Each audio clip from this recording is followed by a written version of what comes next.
L'écoute à Marim Perektet, nous sommes à la page 26. Dans les prakim précédents, nous avons déjà vu, nous avions en nous deux nefashot, un nefesh qui provient des klipot, le nefesh abamit, un deuxième nefesh qui est une partie de la Kadosh Baruch Hu, chelek elokam imal mamash, et nous avons parlé en détail de quoi, comment étaient structurés ces deux nefashot, sech et midot, de quels vêtements ils disposaient, les vêtements de l'âme dont on a beaucoup parlé. 3, le Vushim, Marshava, Dibo, Maasé, la pensée, la parole et l'action. Nous avons fait en quelque sorte un état des lieux des forces en présence. Mais nous n'avons pas encore parlé de quelle façon elles s'opposent pour prendre le contrôle du corps. Peut-être qu'on peut présenter les choses de cette manière. Lorsque l'on veut prévoir de faire la guerre, parce qu'une guerre se prépare, alors il faut connaître quels sont ses propres moyens, à soi-même. Quels sont les moyens de l'ennemi. Et ça, c'est ce que nous avons vu jusqu'au Pérekret. À partir du Pérektet, la Admour Zaken va nous expliquer de quelle façon les deux nefashot vont vouloir s'opposer l'une à l'autre. Quels sont leurs objectifs à chacune. Qu'est-ce qu'elles recherchent. Que recherchent ces deux nefashot. Et puis un peu plus tard, à partir du Pérekut Gimel, nous verrons quelles sont les tactiques qu'utilisent l'une l'autre pour pouvoir essayer de gagner la guerre. Un peu comme on le ferait lorsque l'on voudrait mettre au point une stratégie militaire. Il faut connaître l'ennemi, il faut connaître ses propres forces, il faut savoir où est localisé l'ennemi, où soi-même nous trouvons, et ensuite imaginer les tactiques qui vont nous permettre de mener à bien ce combat. Parce que ce combat est le combat de notre vie. Le Tanya n'a pas été rédigé simplement pour nous dire qu'il ne faut pas faire d'Averot, qu'il faut faire des mitzvot. Pour ça, la Torah le faisait déjà très bien. À la fin de Sefer Dvarim, je t'ai donné la vie, le bien, le mal et la mort. Donc la Torah nous a déjà dit qu'il faut faire des mitzvot et ne pas faire d'Averot. Si la Torah nous l'a déjà dit, alors que vient nous apprendre de plus le Tanya? Le Tanya va nous apprendre que nous avons, en dehors de la pratique des mitzvot, vient s'ajouter à la pratique des mitzvot, au respect des mitzvot assez, l'autre assez, une guerre intérieure que nous devons mener à bien. C'est l'objectif pour lequel nous sommes venus dans ce monde. Pas simplement pour respecter les mitzvot, étudier la Torah, respecter les mitzvot assez, l'autre assez, étudier la Torah, mais c'est justement pour mener à bien ce combat qu'Hachem attend de nous. Alors, on va déjà commencer les premières lignes du Perek. Vine makom mishkan nefesh abamit, miklipat noga b'cholish Israël. Où est localisé le nefesh abamit? Nefesh abamit qui appartient à Klipat Noga, chaque juif. Ou belev bechalal smali. Il se trouve du côté gauche de notre cœur. Shumaledam, le côté gauche du cœur qui est plein de sang, parce que le côté droit du cœur, c'est celui qui expulse le sang, qui a été oxygéné donc vers l'extérieur, vers le reste du corps, alors que le côté gauche du cœur sert en quelque sorte de réservoir. Il est donc toujours plein de sang. Uktiv ka adam ou anafesh, comme dit le pasuk dans Parashat Re'eh, adam ou anafesh. C'est le sang, c'est le nefesh. Donc le pasuk nous dit bien que puisque le nefesh abamit se trouve dans le sang, et quel est l'organe qui est rempli de sang, dans lequel se trouve, c'est l'expression que l'on trouve dans le livre, ce revi'it d'âme, cette petite quantité de sang à l'intérieur de nous, c'est au niveau de notre cœur. Donc nous avons déjà localisé le nefesh abamit, il se trouve au niveau de notre cœur, du côté gauche du cœur. Je vais dire tout de suite à quoi ça sert. Pourquoi est-ce qu'on a besoin de savoir où il se trouve? Il a qu'à être où il veut. Mais ça va nous être très utile pour pouvoir déterminer d'où nous viennent parfois nos idées, d'où nous viennent parfois nos réactions. V'lachen, pour l'instant je continue dans les mots, v'lachen kol hatavod v'itparut v'kas v'domen belev. Et c'est pour cela que tous les désirs de ce monde, parce que chaque fois que l'on recherche quelque chose, on recherche à se faire plaisir.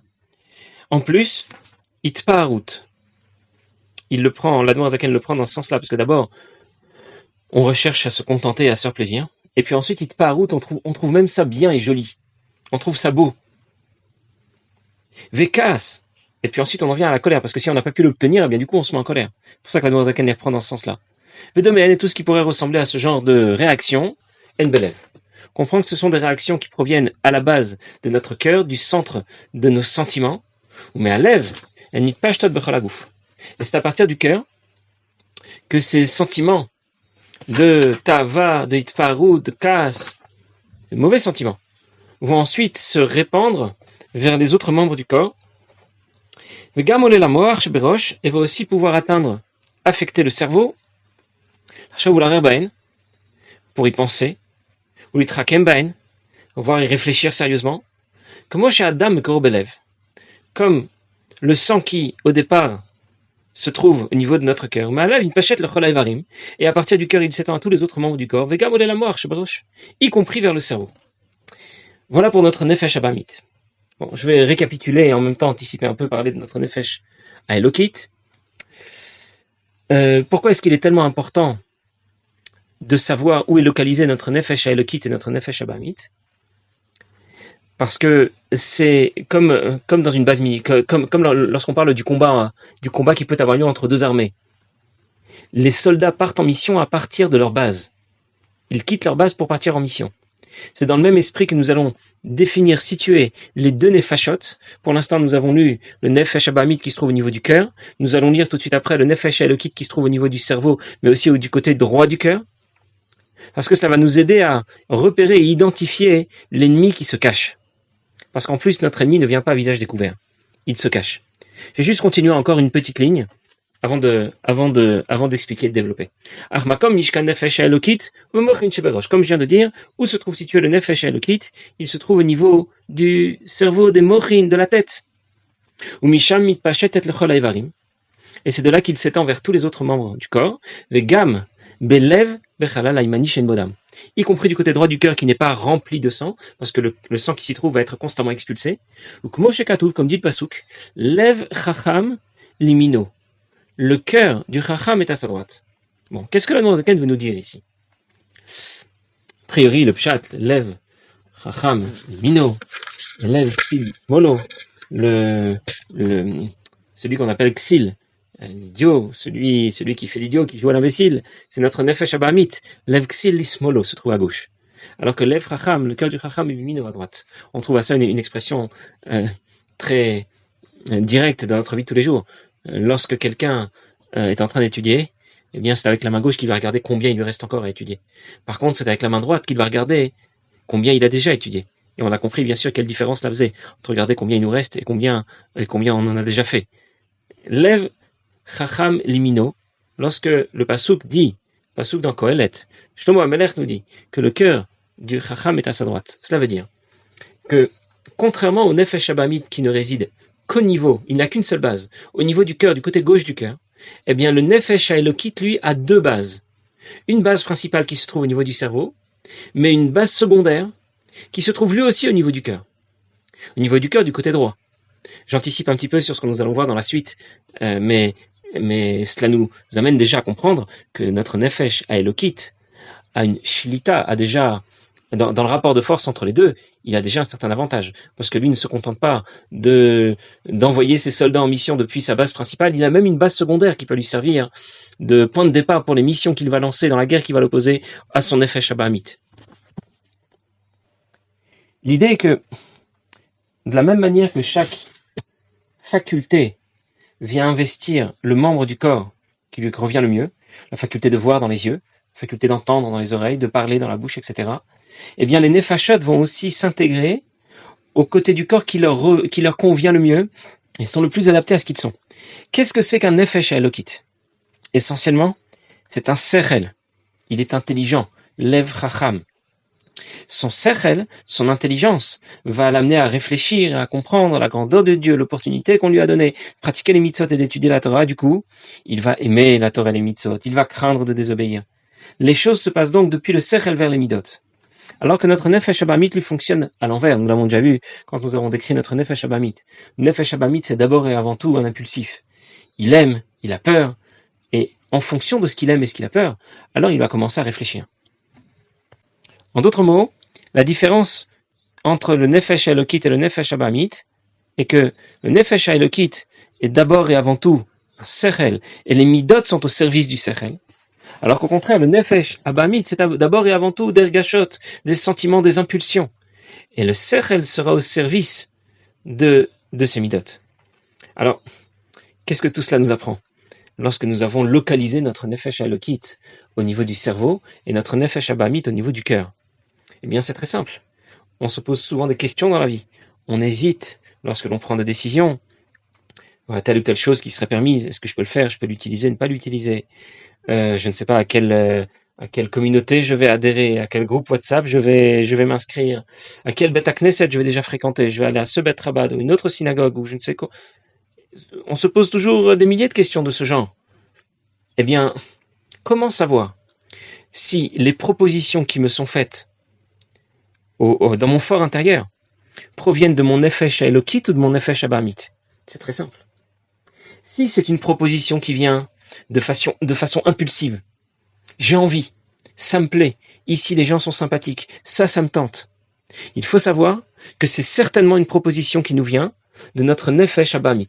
Et comme j'ai dit tout à l'heure, notre Nefesh Abamit a une tactique de combat, une stratégie classique qui fait qu'il se cache. Il ne montre pas son vrai visage. Il vient apparaître avec un visage sérieux. Il se montre comme un grand rave, un grand rabbin. Mais sache que lorsque les choses viennent sur le coup d'impulsion, parce que simplement ça tente, ça t'a envie, alors c'est que c'est certainement une proposition de ton Nefesh Abamit, et tu dois donc être sur tes gardes. Par contre, lorsque tu as une proposition qui t'est faite dans ton fort intérieur, mais cette proposition est venue après une longue réflexion. C'est une proposition qui te vient après la tfila, après avoir assisté à un farbringen, après avoir assisté à un shiur, et tout à coup dans ton fort intérieur, il y a une proposition qui émerge. Voilà quelle décision tu pourrais prendre. Voilà quelle orientation tu pourrais, dans quelle direction tu pourrais aller. Si c'est venu à la suite d'une réflexion, d'un effort d'un effort intellectuel, c'est que c'est certainement le Nefesh Elokit qui est à l'origine de cette proposition que tu reçois dans ton fort intérieur. Et donc, on n'a pas simplement localisé le Nefesh Elokit et le Nefesh Abamit pour savoir où ils étaient. C'est que ça va te permettre maintenant d'identifier, lorsqu'une proposition arrive, si c'est une proposition du côté positif, du côté du Nefesh Elokit, ou si c'est au contraire une proposition du côté du Nefesh Abamit. Alors, comment fait-on pour lui répondre ? Bien, la meilleure façon de procéder, c'est de ne pas lui répondre. Bon, nous allons encore en parler un peu plus tard, mais j'anticipe parce qu'on se pose tout de suite la question. J'ai compris, il y a une guerre intérieure qui est menée au fond de moi entre mes deux néfachotes.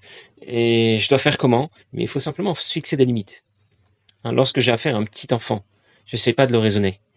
Je lui fixe des limites, je lui dis c'est comme ça et pas autrement. Et c'est comme ça que ça fonctionne. J'ai affaire aux Israéliens ou affaire au Hamas ou au Hezbollah. On ne peut pas leur parler, raisonner, et essayer de discuter, de mettre au point un programme, faire la paix. Ça ne marchera jamais. Il faut fixer des règles et dire c'est comme ça et pas autrement. Il n'y a que comme ça que ça peut fonctionner. Lorsqu'il était question de rendre des territoires, maintenant je pense que tout le monde a compris qu'à chaque fois que des territoires ont été rendus, c'était une grave erreur et ça n'a fait qu'augmenter les difficultés et les problèmes. Mais il y a eu une époque où on pensait que peut-être en rendant des territoires, eh bien on gagnerait quelque chose, on progresserait en direction de la paix. L'expérience a montré que ni au Liban ni à Gaza ça a donné au contraire ça a donné l'effet contraire. Et lorsque le rabbi en a parlé, eh bien il n'a pas dit qu'il ne fallait pas rendre les territoires d'Eretz Israël, il a dit qu'il fallait même pas en parler. Ne pas parler seulement de rendre des territoires. C'est dire de quelle façon nous allons approcher le combat avec notre Nefesh Abamit. Notre Nefesh Abamit, c'est un impulsif. C'est pas quelqu'un à qui on peut parler, pas quelqu'un avec qui on peut raisonner. On peut augmenter notre amour et notre flamme pour Dieu.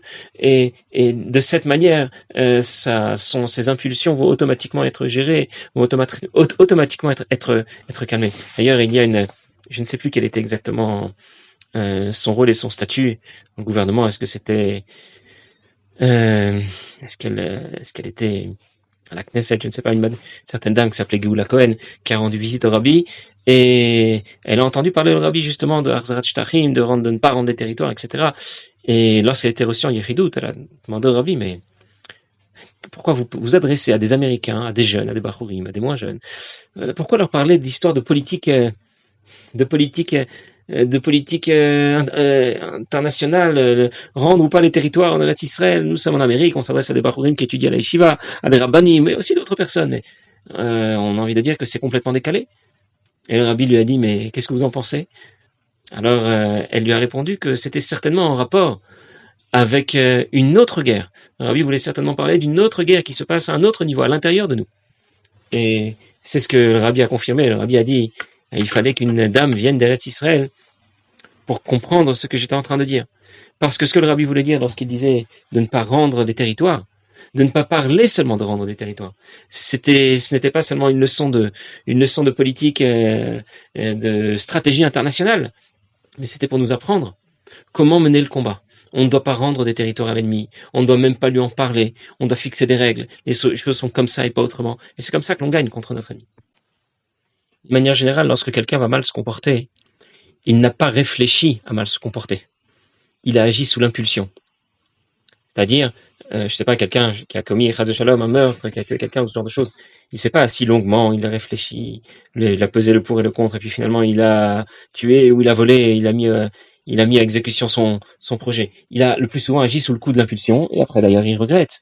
Et lui-même va dire que il a perdu le contrôle. Ça veut dire quoi? Ça veut dire quoi qu'il a perdu le contrôle? Ça veut dire que tout simplement, lui-même, il sait très bien son effet Shalokit, sait très bien que ce qu'il faut faire. Le problème, et c'est le problème de chacun de nous, c'est que même si nous savons exactement ce qui est juste et ce qui ne l'est pas, avec cela nous n'avons aucun problème, mais nous ne le faisons pas toujours. Pourquoi? Parce que le Nefesh Abamid vient s'immiscer, vient nous lancer ses flèches et nous dire d'agir non pas en fonction de notre sechel, de notre intelligence, de ce qu'on trouve juste ou pas juste, mais uniquement sous l'impulsion. On a tout de suite compris que lorsque quelqu'un apprécie, par exemple, les choses de ce monde, il n'a pas besoin d'y avoir réfléchi. Quelqu'un va apprécier un falafel, une bonne pizza. Il va pas réfléchir pendant 5 minutes avant de la manger, dire combien la pâte a été faite avec une farine qui a été tamisée convenablement, et quelles belles tomates ont été mises sur la pizza, et comment les falafels ont été frits dans l'huile. Il n'a pas besoin d'y réfléchir. Il voit le falafel ou la pizza, il a envie du falafel et de la pizza. Il n'y a pas besoin de réfléchir au plaisir que l'on peut trouver dans ce monde. Alors qu'au contraire, lorsque je veux ressentir davantage la puissance de la tfila, l'importance d'une mitzvah, eh bien, je dois m'asseoir avant la tfila, étudier la chassidoute. Je dois étudier pour comprendre la valeur d'une mitzvah, la grandeur de Dieu, le bitul, l'effacement de soi devant Akadosh Baruch Hu, combien j'ai mérité d'être associé au projet d'Akadosh Baruch Hu dans chaque mitzvah que je suis en train de faire. Alors, après avoir mené toute cette réflexion, maintenant je peux accomplir la mitzvah qui se présente avec plaisir. Le plaisir n'est pas venu tout seul. Je me suis pas levé le matin, tout à coup, tiens, j'ai très envie de secouer un loulav ce matin, ou j'ai très envie de mettre des tefilines. Tout cela pour dire que le fait de localiser notre nefesh abamit au niveau du cœur et le nefesh elokit au niveau du cerveau, ce n'est pas juste les localiser pour savoir où ils sont. C'est pour te dire que lorsque viendra la prochaine fois une impulsion, tu sauras que c'est celle de ton nefesh abamit, et que lorsque la prochaine fois te viendra au contraire, une décision qui sera le fruit d'une réflexion, d'une mûre réflexion, tu sauras l'identifier. Tu sauras que c'est bien ton effet Elokit qui en est à l'origine, et du coup, tu sauras prendre de bonnes décisions. On raconte que une fois se sont rencontrés deux chassidim, c'est Menel Potafas qui raconte que deux chassidim se sont un jour rencontrés, et l'un demandait à l'autre, comment ça se passe, Manishma? Et l'autre lui a répondu, écoute, parfois c'est moi qui gagne, parfois c'est moi qui perds. Et ça recommence. C'est lui qui gagne, c'est moi qui perds. Alors son ami lui a dit, écoute, l'essentiel, c'est que ce soit toi qui donne le dernier coup. L'essentiel, c'est que ce soit toi qui gagne. Alors bien sûr, nous avons une guerre à mener. C'est une véritable guerre dans laquelle nous allons être engagés. C'est ce dont nous allons parler ces prochaines fois. Mais en même temps, nous devons savoir que en soi, c'est déjà un objectif. L'objectif ne sera pas seulement de gagner cette guerre, mais de mener cette guerre. Bon, mais nous allons en reparler davantage la prochaine fois. Bezrat Hashem. Passez une bonne journée.